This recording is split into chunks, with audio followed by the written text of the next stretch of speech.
লাউ ইউআখিযুল্লাহুন নাস বিমা কাসাবু, আল্লাহ তাআলা বলে নাফরমানকে যদি তার নাফরমানির কারণে নগদ ধরতাম তো আমি তো জলদি নগদই শাস্তি দিতে পারতাম। কথা বলেন, পারতো কি না বলেন? ফজরের নামাজ না পড়ে যেই নাফরমান ঘুমায়, ফেরেশতা যদি একটা ফাসাত লাত্তি দিত, এক লাত্তির লগে চিটাগাঙ্গের হেমাতাত গিয়ে পড়ত, একটা লাত্তির লগে। বেয়াদব, কার জমিনে ঘুমায় রইল? নাফরমান কার জমিনে শুয়ে রইল? আল্লাহ তাআলা বলেন আমি ইচ্ছে করলে পারতাম। এশার নামাজ না পড়ে খাইতে বসলে ফেরেশতাকে বলতাম একটা টানা চক্কনা দিবি, একদম ধাম করে কিপ চালাই, তখন ঠিকই বুঝতে। রব্বুল আলামিন বলে আমি দিতে পারতাম, আমি তো সেই শক্তি রাখি, কিন্তু আমি রব্বুল আলামিন সিদ্ধান্ত নিছি একটি আলাদা বিচারের দিন, ফয়সালার দিন। ওয়ালাকিন মুআখিরুহুম ইলা আজালিম মুসাম্মা।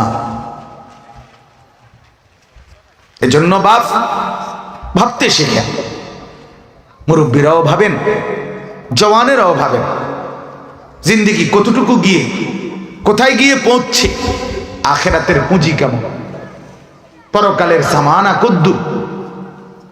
দুনিয়া 60 বছর, দুনিয়া 70 বছর, দুনিয়া 70 বছর, দুনিয়া 50 বছর, তাও অনির্ধারিত, সবার জন্য সমান। অমিনকুম মান ইউতাওয়াফা মিন ক্বাবলু, আল্লাহ তাআলা বলেন আমি অনেককেই বৃদ্ধ বয়সে পৌঁছবার আগেই মৃত্যু দিয়ে দিই। নিজের হাতে গড়া বাড়ি, সব কাজ শেষ হয়েছে, এর আগে আর উপভোগ করতে পারে না, কবরে চলে গেছে। আমার বড় ভাইয়ের বিবি, আপন ভাই, আমার বড় ভাইয়ের বিবি, ভাইয়ে নতুন ঘর করছে, অনেক কষ্ট করে নিচতলার ঘরের কাজটা শেষ করছে। ঘরের কাজ শেষ করার পরে ঘরে উঠবে, তারা মোটামুটি মাল সামানা নিছে, সব কিছু নতুন ঘরে ভাবি সব কিছু বাজার করাইছে, চাল টাল সব কিছু সুন্দর করে সাজাইয়া রাখছে, নতুন ঘরে উঠছে। বুধবার দিন, বৃহস্পতিবার রাতে ব্যথা উঠছে, অসুস্থতা, শুক্রবার জুমার নামাজের আগে দুনিয়া থেকে বিদায় নিছে। তাইলে বলেন উপভোগ করলো কোথায়? চালের ডিব্বায় চাল রয়েছে, ফ্রিজে তরকারি, মাছ, সব যেখানে। এজন্য আল্লাহ তাআলা বলেন মৃত্যুটাই তো নিশ্চিত বান্দা, মরে যাবা এটাই তো নিশ্চিত, যেতে হবে এটাই নিশ্চিত, থাকাটাই তো অনিশ্চিত। কতক্ষণ থাকি কে জানে, কতক্ষণ থাকি কে জানে। এজন্য আমরা প্রত্যেকে এই বয়ানগুলো, এই নসিহতগুলো, আমার প্রতিদিন আমি বলি, আমাদের এই ওয়াজ, এই মাহফিল, এত বড় সামিয়ানা, এত মাইক, এত পোস্টার, এত ওলামা, এত আয়োজন, আমার বাপ, এটা যেন একটা রসম, এটা যেন একটা প্রথা যেন না হয়। করলাম আর কি, গেলাম আর কি। প্রতিদিন ওয়াজ হয়, আমরাও একটা করলাম, 10 জনে করে, আমরাও একটা দেখাইলাম, আসলাম আর কি। আসার আগে বিড়ি ফালাইয়া ঢুকলেন, বের হয়ে আবার বিড়ি ধরাইলেন। জিন্দেগির পরিবর্তন কোথায়? পবিত্র কোরআনুল কারীমের 26 নম্বর পারা, 50 নম্বর সূরা, সূরাটির নাম হচ্ছে সূরায়ে কাফ।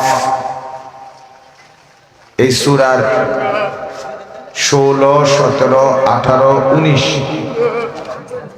এই 4টি আয়াত আমি আপনাদের সামনে তেলাওয়াত করেছি। এই চারটি আয়াত সূরা কাফ 26 নম্বর পারা 50 নম্বর সূরা। সূরাটির নাম সূরা কাফ।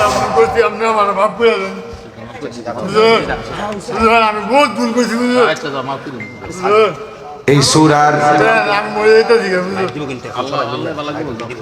যে আয়াতগুলো আমরা আপনাদের মাঝে তেলাওয়াত করেছি, মেহেরবানি করে দয়া করে সবরের সাথে যথাযথ আগ্রহ মহব্বত নিয়ে শুনবার চেষ্টা করে। আচ্ছা, সবাই আগে সাইয়া সারলে জানাই পরে। আমি অসুবিধা না, আমি বসছি। সারছেননি যে এবার আমি বিরতি দিছিলাম আর কি ইচ্ছা করে।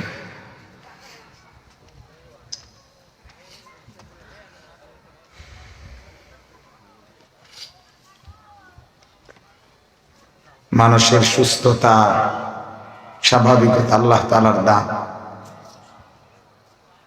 আমরা প্রত্যেকেই সুস্থ থাকতে বুঝি না, কদরও করি, এটাই বাস্তবতা। নবীজি সাল্লাল্লাহু আলাইহি ওয়াসাল্লাম ইরশাদ করেছেন, ইগতানিম খামসান ক্বাবলা খামস। তোমার জীবনে 5টি জিনিস আসার আগে আগের 5টি জিনিসকে কদর করো, গনিমত মনে করো। শাবাবাকা ক্বাবলা হারামিক। বৃদ্ধকাল আসার আগে যৌবনকালকে কদর করো। সিহহাতাকা ক্বাবলা সাকমিক। অসুস্থতা আসার আগে সুস্থতাকে কদর করো।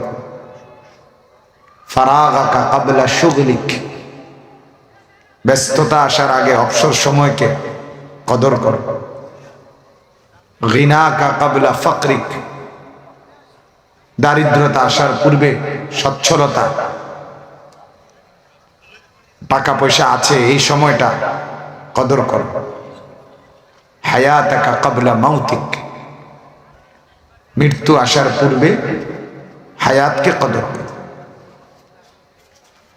তাহলে এখানে আছে যে বৃদ্ধকাল আসার আগে যৌবনকে কদর করো, অসুস্থতা আসার আগে সুস্থতাকে কদর করো।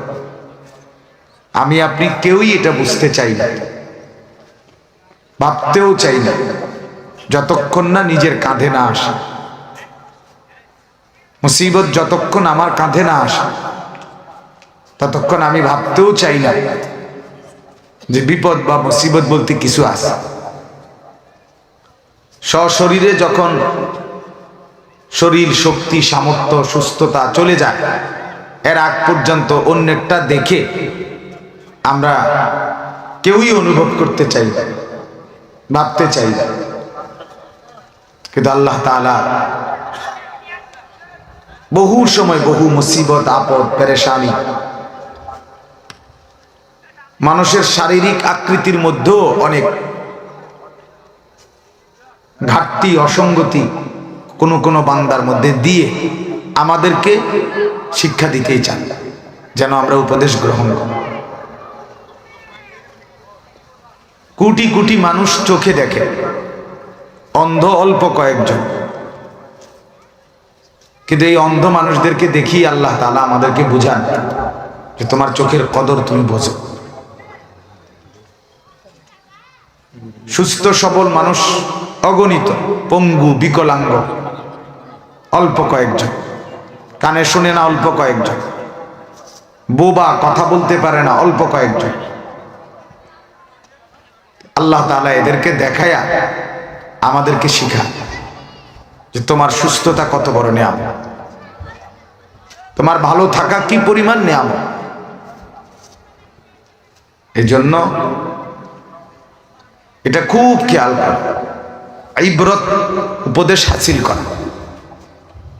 যে অসুস্থতা, বৃদ্ধকালীন অবস্থা, অসচ্ছল অবস্থা, এর আগে আগে স্বাভাবিক অবস্থাটাকে কদর করা। এখন আমি যুবক, এখনই ইবাদত করা। এখন আমি সুস্থ, এখনই আখিরাতের ফিকির করা। এখন আমার কাছে টাকা পয়সা কিছু আছে, এখনই দান করা, খরচ করা। এখন আমি অবসর, এখনই আমার কিছু তাসবিহ, জিকির, তেলাওয়াত, আল্লাহ তাআলার বন্দিগি করে ফেলা। এখন আমি বেঁচে আছি, মৃত্যুর আগে আগেই আমলের পুঁজি বানায় ফেলা। এটাই সবক, এটাই শিক্ষা। কিন্তু আমরা বুঝতে চাই। আল্লাহ তাআলা কোরআনুল কারীমের মধ্যে বলছেন, আল্লাযী খালাকাল মাউতা ওয়াল হায়াতা লিয়াবলুয়াকুম, আমি তোমাদের মৃত্যুও সৃষ্টি করেছি, হায়াতও সৃষ্টি করেছি। কিন্তু হায়াত কেন দিয়েছি? লিয়াবলুয়াকুম, তোমাদেরকে পরীক্ষা করার জন্য। আইয়ুকুম আহসানু আমালা, তোমাদের কার আমল কতটা সুন্দর। আল্লাহ তাআলা কোরআনুল কারীমে বলছেন, ইন্না খালাকনাল ইনসানা মিন নুতফাতিন আমশাজিন নাবতালিহ, নিশ্চয়ই আমি মানুষকে মিশ্র শুক্রাণু, স্বামী স্ত্রীর উভয়ের বীর্যের ফোঁটা থেকে বানিয়েছি, পৃথিবীতে পাঠিয়েছি। কেন? নাবতালিহি, পরীক্ষা করার জন্য। আল্লাহ তাআলা বলেন, ওয়ানাবলুকুম বিশ-শাররি ওয়াল খাইরি ফিতনা, ভালো মন্দ উভয় মুসিবত দিয়ে আমি তোমাদেরকে পরীক্ষা করছি। কখনো সুখ, কখনো মুসিবত, কখনো হাসি, কখনো কান্না, কখনো আনন্দ, কখনো বেদনা, কখনো উচ্ছ্বাস, কখনো পেরেশানি। আল্লাহ তাআলা বলেন, আমি পরীক্ষা করছি। ওয়ালা নাবলুওয়ান্নাকুম বিশাইইন মিনাল খাউফি ওয়াল জু' ওয়া নাকসিম মিনাল আমওয়ালি ওয়াল আনফুসি ওয়াস সামারাত। এখানেও আল্লাহ বলছেন, আমি অবশ্যই অবশ্যই তোমাদেরকে পরীক্ষা করব। কখনো ভয় দিয়ে, কখনো ক্ষুধা দিয়ে, কখনো জানের ক্ষতি করে, কখনো মালের ক্ষতি করে, কখনো ফল ফসল ক্ষতি করে, কমায় দিয়ে, সবল স্বাস্থ্য দুর্বল করে, অনেক টাকা পয়সা অভাবে ফেলে দিয়ে, এইভাবে আমি আল্লাহ তাআলা বহুভাবে পরীক্ষা করব। তাহলে আল্লাহ তাআলা কোরআনুল কারীমের এক জায়গায় না, বহু জায়গায়, আহাসিবান নাসু আন ইউতরাকু আন ইয়াকুলু আমান্না ওয়া হুম লা ইফতানুন। আল্লাহ তাআলা বলেন, তুমি এই ভেবেছো তুমি শুধু মুখে মুখে বলবা মুসলমান, আর ভোটার আইডি কার্ডে দেখাইবা তোমার ধর্ম ইসলাম, জন্ম নিবন্ধন সনদে দেখাবা তোমার ধর্ম ইসলাম, আর আমি আল্লাহ তাআলা তোমাকে কোনো পরীক্ষা না করেই এমনি ছেড়ে দেব, এই ভাবছো? আল্লাহ তাআলা বলে না, ওয়ালাকাদ ফাতান্নাল্লাযীনা মিন ক্বাবলিহিম, ইতিপূর্বে আমি যত মানুষ তোমাদের পূর্ব ঈমানের দাবি করেছিল, নিজেকে মুমিন পরিচয় দিছে, আমি তাদের প্রত্যেককে পরীক্ষা করেছি, পরীক্ষা করেছি। ফালিয়ালামান্নাল্লাহুল্লাযীনা সাদাকু ওয়ালিয়ালামান্নাল কাযিবিন, পরীক্ষা করে আমি জেনে নিয়েছি কে আমার ঈমানের দাবিতে সত্যবাদী, কে মিথ্যাবাদী। পরীক্ষা দিতে হবে। আল্লাহ তাআলা কোরআনে বলেন, আম হাসিবতুম আন তাদখুলুল জান্নাহ ওয়ালাম্মা ইয়া'লামিল্লাহুল্লাযীনা জাহাদু মিনকুম ওয়া ইয়া'লামাস সাবিরিন। আমার বান্দা, এই কি ভেবেছো তুমি এমনি এমনি জান্নাতে প্রবেশ করবা, অথচ আমি আল্লাহ তো এখনো জানিই নাই তোমরা কে আমার রাস্তায় কতটুকু মুজাহাদা, জিহাদ করেছ, কে কতটুকু সবর করেছ। আমি তো দেখলামই না, এমনি এমনি চলে যাবে বেহেশতে। তাইলে বহুভাবে আল্লাহ তাআলা এই কথা বলছে। আজকে এই যুবকের অসুস্থতা দেখে সবক নেওয়া, এই হালাত থেকে সবক নেওয়া, যে রব্বুল আলামিন আমাকে সুস্থ রাখছে। আল্লাহ তাআলা আমার হাত, চোখ, নাক, কান